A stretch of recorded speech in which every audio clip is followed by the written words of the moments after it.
नमस्कार, स्वागत है आपका। आप देख रहे हैं द न्यूज और मैं रानी गुप्ता आपके साथ। दिल्ली में चुनावी नतीजे सामने आ चुके हैं और 27 सालों का जो बीजेपी का लंबा इंतजार रहा, जो वनवास रहा, वो खत्म हो चुका है। तो वहीं दूसरी ओर आम आदमी पार्टी को करारी शिकस्त का सामना करना पड़ा। दरअसल आम आदमी पार्टी ही नहीं बल्कि जो आम आदमी पार्टी के तमाम बड़े लीडर्स रहे, फिर चाहे वो खुद अरविंद केजरीवाल हो, मनीष सिसोदिया हो, दुर्गेश पाठक हो या फिर सत्येंद्र जैन हो, ये तमाम ऐसे बड़े लीडर्स रहे जिन्होंने करारी शिकस्त का सामना किया है। तो वहीं दूसरी ओर बीजेपी को जिस तरीके से ऐतिहासिक जीत ये मिली है दिल्ली में, उसको लेकर के गृह मंत्री अमित शाह का पहला रिएक्शन सामने आ चुका है। दरअसल आपको बता दें कि गृह मंत्री अमित शाह ने ये कहा है कि दिल्ली में झूठ के शासन का अंत हुआ है और ये अहंकार और अराजकता की हार हुई है। सीधे तौर पर गृह मंत्री अमित शाह का यह भी कहना है कि दिल्ली वासियों ने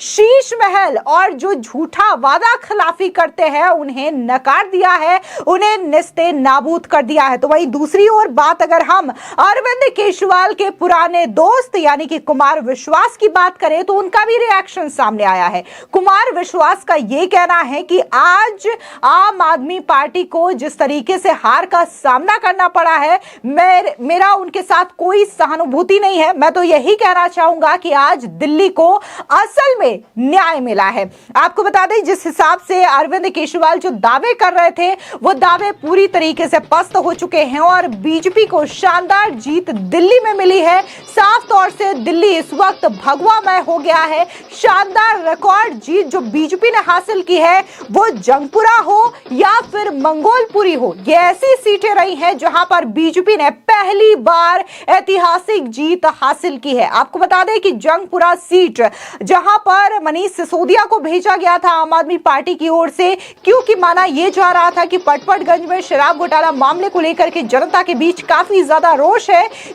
आपको बता दें कि जंगपुरा सीट हो या फिर जो मंगोलपुरी सीट है, यहां पर बीजेपी ने ऐतिहासिक पहली बार रिकॉर्ड जीत हासिल की है। और जंगपुरा की अगर बात करें तो जंगपुरा में बीजेपी के कैंडिडेट तरविंदर सिंह मारवा ने मनीष सिसोदिया को करारी शिकस्त दी है। बता दें कि जंगपुरा को मनीष सिसोदिया के लिए सेफ माना जा रहा था और अरविंद केजरीवाल आम आदमी पार्टी ने मनीष सिसोदिया को पटपड़गंज में जो भारी रोष है उसे देखते हुए जंगपुरा भेजा था कि यहां पर वो सेफली जीत जाएंगे। लेकिन यहां पर जिस तरीके से जो बीजेपी के कैंडिडेट मारवा रहे, उन्होंने पूरी तरीके से मनीष सिसोदिया को पस्त करने का काम किया है। खैर, अमित शाह ने जिस तरीके से रिएक्शन दिया है इसको लेकर के जाहिर तौर पर बीजेपी में खुशी की लहर देखने को मिल रही है। बीजेपी के तमाम कार्यकर्ता जो हैं वो इस वक्त जश्न में डूबे हुए हैं क्योंकि दिल्ली में कमल खिल चुका है। लेकिन इससे पहले आप भी सुन लीजिए कि आखिर कुमार विश्वास ने किस तरीके से अरविंद केजरीवाल पर एक एक करके ताबड़तोड़ हमले बोले। सबसे पहले तो भारतीय जनता पार्टी के लोगों को जीत मिली है, उन्हें बधाई, और आशा करता हूं कि जो जनादेश दिल्ली की जनता ने उन्हें दिया है उसकी वो प्रतिपूर्ति करेंगे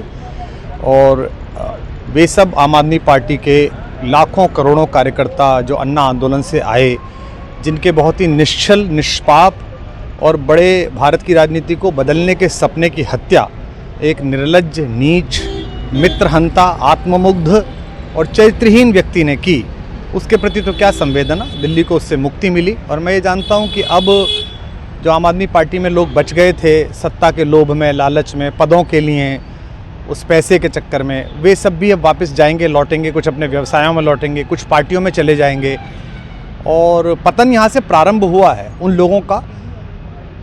मेरे लिए कोई प्रसन्नता का और दुख का विषय नहीं है, मैं बीच में खड़ा हूँ। प्रसन्नता इस बात की है कि करोड़ों लोगों ने आशा लगाई थी, करोड़ों लोगों ने, लोग अपनी नौकरियां छोड़ के आए थे, व्यवसाय छोड़ के आए थे, दुश्मनियां ली थी लोगों ने, उन सब की हत्या एक आत्ममुग्ध आदमी ने, एक चरित्रहीन आदमी ने अपनी निजी महत्वाकांक्षाओं की पूर्ति के लिए की। उसको दंड मिला, ईश्वरीय विधान से दंड मिला। प्रसन्नता इस बात की भी है कि न्याय हुआ। आज जब कहना नहीं चाहिए लेकिन आज टीवी पर जब जंगपुरा का निर्णय आया और सामने दिखाई दिया कि मनीष हार गया, तो सदा तटस्थ रहने वाली और राजनीति से विरत रहने वाली मेरी पत्नी जो है उसकी आंख में आंसू आ गए, वो रोने लगी, क्योंकि उसी से उसने ये कहा था कि अभी तो है ताकत, और उसने कहा था भैया ताकत सदा तो नहीं रहती। तो ये अहंकार आशा करता हूँ अगले लोग नहीं करेंगे, जो बाकी दल है वो नहीं करेंगे, इससे सबक लेंगे और दिल्ली के नागरिकों को मैं अच्छे शासन के लिए बधाई देता हूँ। अब भारतीय जनता पार्टी अपने नेतृत्व में सरकार बनाकर दिल्ली के जो दुख थे पिछले 10 वर्ष के उन्हें दूर करे।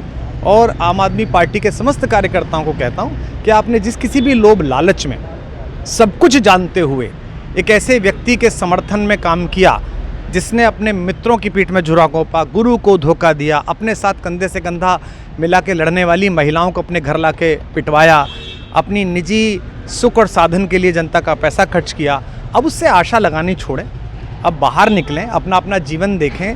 मुझे राघवेंद्र सरकार राम की कृपा मिली, जिनका ये घर है, जिनकी कृपा से मैं यहाँ खड़ा हूँ। मुझ पर कृष्ण कृपा हुई कि मैं इस निर्लज्ज सर्कस से बाहर आ सका।